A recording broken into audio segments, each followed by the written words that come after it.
ನಮಸ್ಕಾರ ಬಾಸ್ ಎಲ್ಲರಿಗೂ welcome back to saga stories. ಮಗ ಜಸ್ಟಿನ್ ಬರ್ದ big breaking update Vinesh Phogat a true inspirational story ಅಂತ ಹೇಳ್ಬೇಕು ಮಗ. ಇದನ್ನ ಸ್ಯಾಡ್ ಆಗಿ ತಗೊಂಡಿದೀವಿ ನಿನ್ನೆ, ಬಟ್ ಇವಾಗಲೂ ಇನ್ನೂ ಒಂಥರ ಸ್ಯಾಡ್ ಅಪ್ಡೇಟ್ ಬಂದಿದೆ. ವಿನಿಶ್ ಪೊಗಾಟ್ ಅನೌನ್ಸ್ಡ್ ರಿಟೈರ್ಮೆಂಟ್. ನಾನು ವ್ರಿಸ್ಲಿಂಗ್ ಆಡಲ್ಲ ಇನ್ನು ಮೇಲೆ, ವ್ರಿಸ್ಲಿಂಗ್ ಗೆಲ್ತು ನಾನು ಸೋತೆ ಅಂತ ಒಪ್ಕೊಂಡಿದ್ದಾರೆ. ಅವರೇನೇ ಹೇಳಿರುವಂಥ ಮಾತಿದು. ಅವ್ರ ಅಮ್ಮಂಗೆ ಹೇಳಿದರೆ ವ್ರಿಸ್ಲಿಂಗ್ ಗೆಲ್ತು ನಾನು ಸೋತೆ, ನಿನಗೆ ಕೊಟ್ಟಂಥ ಮಾತನ್ನ ನಾನು ಉಳಿಸ್ಕೊಳ್ಳೋದಕ್ಕೆ ಆಗಲಿಲ್ಲ ಅಂತ. ಅವ್ರು ಆ್ಯಕ್ಚುಲಿ ಮೆಡಲ್ನ ತೊಗೊಂಡು ಬಂದೇ ಬರ್ತೀನಿ ಅಂತ ಅವ್ರ ಅಮ್ಮಂಗೆ ಪ್ರಾಮಿಸ್ ಮಾಡಿದರು.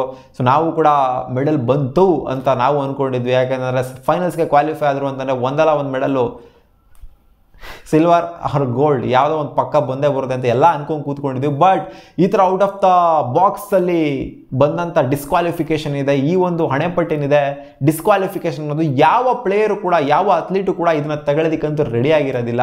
ಬೇಕಾದ್ರೆ ಯಾವ್ದಾರ ಒಂದು ಪೊಸಿಷನಲ್ಲಿ ಫಿನಿಶ್ ಮಾಡಲಿ, ಡಿಸ್ಕ್ವಾಲಿಫಿಕೇಷನ್ ಅನ್ನೋ ಒಂದು ಬ್ಯಾಂಡ್ ಏನಿದೆ, ಲಾಸ್ಟ್ ಪೊಸಿಷನ್ಗೆ ತಳ್ಳೋದೇನಿದೆ, ಫಸ್ಟ್ ಪೊಸಿಷನಿಂದ ಹಿಡ್ಕೊಂಡು ಲಾಸ್ಟ್ ಪೊಸಿಷನ್ಗೆ ತಳ್ಳೋದೇನಿದೆ, ಅದನ್ನಂತೂ ಖಂಡಿತ ಯಾವ ಪ್ಲೇಯರು ಕೂಡ ತಗೊಳ್ಳೋದಕ್ಕಾಗೋದಿಲ್ಲ. ಅವರಿಗೆ ಸಿಕ್ಕಾಪಟ್ಟೆ ಫ್ರಸ್ಟ್ರೇಟ್ ಆಗೋಗ್ಬಿಟ್ಟಿದೆ, ಸಿಕ್ಕಾಪಟ್ಟೆ ಇನ್ನೂ ತಲೆಯಲ್ಲಿ ಕೊರಿತಾನೆ ಇರುತ್ತೆ ಅವ್ರಿಗೆ.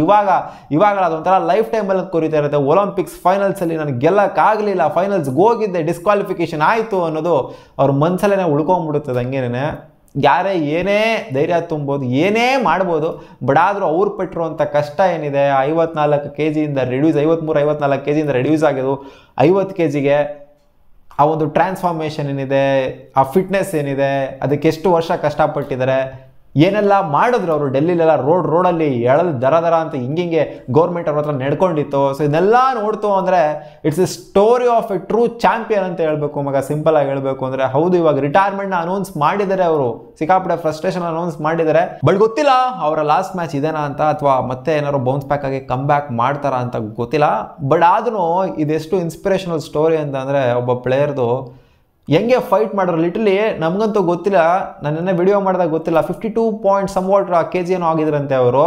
ಅದು ಸೆಮಿಫೈನಲ್ ಮ್ಯಾಚ್ ಮುಗಿತಾ ಇದ್ದಂಗೆನೇ ವಾಟರ್ ಆಗಿರಲಿ, ಅದೇನೇನೋ ತೊಗೊಂಡಿರ್ತಾರಲ್ಲ, ಸೊ ಅದೆಲ್ಲ ಸೇರ್ಕೊಂಡು ಆಗಿರುತ್ತೆ. 52 kg ಆಗಿರುತ್ತೆ. ಸೊ ಆ 52 kgನ 2 kgನ ಅರೌಂಡ್ ಕರಗಿಸೋದಕ್ಕೆ ರಾತ್ರಿ ಎಲ್ಲ ನಿದ್ದೆ ಮಾಡಿಲ್ವಂತೆ. ಜೊತೆಗೆ ಇವರ ಹೇರ್ ಕಟ್ ಮಾಡಿದ್ರಂತೆ. ಫೈನಲ್ ಆಗಿ ಇನ್ನೂ ತೂಕ ಕಡಿಮೆ ಆಗ್ತಾನೆ ಇಲ್ಲ ಅಂತ ಅಂದಾಗ ಹೇರ್ ಕಟ್ ಮಾಡಿದ್ರಂತೆ. ಆಮೇಲೆ ಅವರ ಡ್ರೆಸ್ ಏನಿತ್ತು ಅದರಲ್ಲೂ ಕೂಡ ರಿಡಕ್ಷನ್ ಮಾಡಿದ್ರಂತೆ, ಕಮ್ಮಿ ಹಾಕೋಣೋ ಥರ ಮಾಡಿದ್ರಂತೆ. ಜೊತೆಗೆ ಇನ್ನೂ ಬ್ಲಡ್ನ ಬೇರೆ ಹೇಳಿದ್ರಂತೆ. ಬ್ಲಡ್ನ ಲಿಟ್ರಲಿ ನೀರು ಕುಡ್ದಿಲ್ಲ, ಊಟ ಮಾಡಿಲ್ಲ, ರಾತ್ರಿ ಎಲ್ಲ ವರ್ಕೌಟ್ ರಾತ್ರಿ ಮಾಡಿದ್ರಂತೆ. ಸ್ಕಿಪ್ಪಿಂಗು, ಸೈಕ್ಲಿಂಗು, ರನ್ನಿಂಗು, ಜಂಪಿಂಗು ಇದೆಲ್ಲ ಮಾಡಿದ್ರಂತೆ. ರಾತ್ರಿ over night 2 kg ಕರಗಿಸೋದಕ್ಕೋಸ್ಕರ ಕರಗಿಸಿದರೆ 50 kg and 100 grams ಬಂದಿದೆ.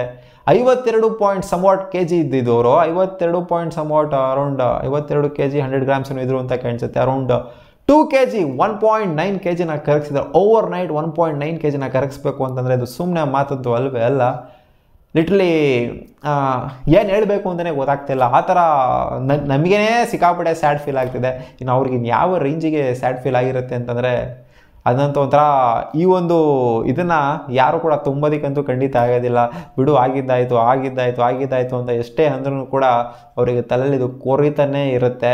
ಸೊ ನೋಡಿ, ರಾತ್ರಿ ಎಲ್ಲ ನಿದ್ದೆ ಮಾಡ್ದಂಗೆ ಬ್ಲಡ್ಡೆಲ್ಲ ಎಳೆಸ್ಕೊಂಡು, ಕೂದಲೆಲ್ಲ ಕಟ್ ಮಾಡಿಸ್ಕೊಂಡು, ಅದು ಇದು ಎಲ್ಲ ಮಾಡಿದ್ರು ಸಹ ಅವ್ರಿಗೆ 100 grams ಜಾಸ್ತಿ ಆಗಿದ್ದರಿಂದ ಒಂದು ಮೆಡಲ್ ಹೋಯಿತು, ಜೊತೆಗೆ ಕಾನ್ಫಿಡೆನ್ಸ್ ಹೋಯಿತು, ಎಲ್ಲ ಹೋಯಿತು. ಜೊತೆಗೆ ರಿಟೈರ್ಮೆಂಟ್ ಬೇರೆ ಅನೌನ್ಸ್ ಮಾಡಿದರೆ. It's A story of true champion. But retirement ನಾನು ಎಕ್ಸ್ಪೆಕ್ಟ್ ಮಾಡಿರಲಿಲ್ಲ ರಿಟೈರ್ಮೆಂಟ್ ಕೊಡ್ತಾರೆ ಅಂತ. ಇನ್ನೂ ಒಂದ್ಸಲಿ ಅವ್ರೇನು ಫಾರ್ ದ ಫಸ್ಟ್ ಟೈಮ್ ಈ ಥರ ಅಂದರೆ ಡಿಸ್ಕ್ವಾಲಿಫಿಕೇಷನ್ ಆಗಿದ್ದು ಈ ಥರ ಫೈನಲ್ಸಿಗೆ ಬಂದ್ಬಿಟ್ಟು ಫಾರ್ ದ ಫಸ್ಟ್ ಟೈಮೇ. ಬಟ್ ಇಂಜೋರ್ಡ್ ಆಗಿದ್ರು, ಒಲಿಂಪಿಕ್ಸಲ್ಲೇ ಇಂಜೋರ್ಡ್ ಆಗಿದ್ರು ಅಂತ ಕಾಣಿಸುತ್ತೆ, ಟೋಕಿಯೋ ಒಲಿಂಪಿಕ್ಸಲ್ಲಿ ಅಂತ ಕಾಣಿಸುತ್ತೆ. ಸೊ ಯಾವುದೋ ಒಂದು ಒಲಿಂಪಿಕ್ಸಲ್ಲಿ ಇಂಜೋರ್ಡ್ ಆಗಿದ್ರು. ಸೊ ಅಲ್ಲಿಂದ ತಿರ್ಗಾ ಬೌನ್ಸ್ ಬ್ಯಾಕು, ಕಿಕ್ ಬ್ಯಾಕು, ಇದೆಲ್ಲ ಅವ್ರ ಲೈಫಲ್ಲಿ ಬೇಜಾನ್ ನೋಡ್ಬಿಟ್ಟಿದ್ದಾರೆ. ಸೊ ಅವ್ರಿಗೆ ಬೇಜಾನ್ ನೋಡ್ಬಿಟ್ಟೇ ಸಾಕಾಯಿತು ಅಂತ ಕಾಣಿಸುತ್ತೆ. ವ್ರಿಸ್ಲಿಂಗು ಸಾಕಾಗೋಗ್ಬಿಟ್ಟಿದೆ ನನಗಂತೂ. ವ್ರಿಸ್ಲಿಂಗ್ ಆಡಿ ಯಾವ ವರ್ಷ ನೋಡಿದ್ರು ಕೂಡ, ಯಾವ ಒಲಿಂಪಿಕ್ಸಲ್ಲಿ ನೋಡಿದ್ರು ಕೂಡ ಏನಾದರೂ ಒಂದು ಆಗ್ತಾನೆ ಇದೆ. ಸೊ ನನಗೆ ಆಡೋಕ್ಕಾಗೋದಿಲ್ಲ ಅಂತ ಅವ್ರು ಡಿಸೈಡ್ ಮಾಡಿಬಿಟ್ಟು ಹೇಳ್ಬಿಟ್ಟಿದ್ರೆ. ಸೊ ಇಟ್ಸ್ ಫೈನಲ್ ಅಂತ. ಸೊ ನೋಡೋಣ ಇನ್ನು ಮುಂದೆ ಬರುವಂಥ ಒಲಿಂಪಿಕ್ಸ್ ಅವ್ರೇನಾದರೂ ಇನ್ ಕೇಸ್ ಏನಾದರೂ ರಿಟೈರ್ಮೆಂಟ್ ವಾಪಸ್ ತೊಗೊಂಡು ಬರೋದಿಲ್ವಾ ಅಂತ.